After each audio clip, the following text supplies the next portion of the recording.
Viewer আসসালামু আলাইকুম। আমি এই মুহূর্তে দাঁড়িয়ে আছি ঢাকার কারণ বাজারে। দেখেন ফুলকপি বিক্রি করে এক ভাই, ওনার সাথে একটু সরাসরি কথা বলবো। ভাই আসসালামু আলাইকুম, আপনার নাম কি দাদা ভাই? আনোয়ার। এই ফুলকপি কোন জায়গা থেকে আসছে? মানিকগঞ্জের। ঢাকার সবচেয়ে বেশি ফুলকপি আসে কোন জায়গা থেকে? মানিকগঞ্জ থেকে। এবং ফুলকপি সুস্বাদু খাইতে ভালো কোন জায়গা? মানিকগঞ্জে। তো এখন কি তুলনামূলক একটু দাম কমে গেল নাকি? এখন এগুলি পিস কত করে? 20 টাকা পিস। আর এগুলি একই দাম।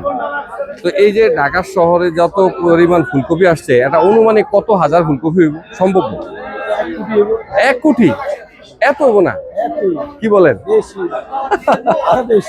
1 কোটি ফুলকপি আসছে, তাই নাকি?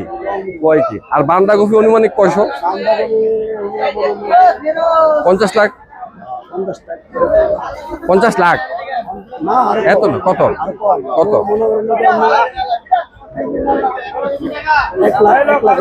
1 লাখ। ফুলকপি একটু বেশি চলে, তাই না? বাঁধাকপি একটু কম চলে। এই হচ্ছে বিস্তারিত। তো এই বেচা বিক্রি শুরু করছেন কয়টায়? সন্ধ্যা 8টা থেকে। আবার শেষ হয়ে যাবে এখন কয়টায়? সকাল 10টা 11টা। আপনার দেশের বাড়ি কোথায়? চাঁদপুর কোন জায়গায়? ফরিদগঞ্জ থানা। আচ্ছা, ঠিক আছে। তো এই যে প্রতিদিন যে পরিমাণ ফুলকপি বেচা বিক্রি করেন, তো এখানে এই কারণ বাজারে যত ক্রেতা বিক্রেতা আছে সবার সাথে কি আপনাদের একটা সুসম্পর্ক বজায় আছে এরকম নাকি? তো এই বাজারে যে মাল বিক্রি করে, বাজারে কি প্রত্যেকের এই বিক্রির পরে এখানে কি কোনো জায়গায় কর, ভ্যাট, ট্যাক্স কোনো কিছু দিতে হয়? কিছু দিতে হয় না? আগে এক সময় দেওয়া লাগতো, ঠিক না? এখন পরিবর্তন হয়ে গেছে। মাশাআল্লাহ, শুকরিয়া, খুবই ভালো।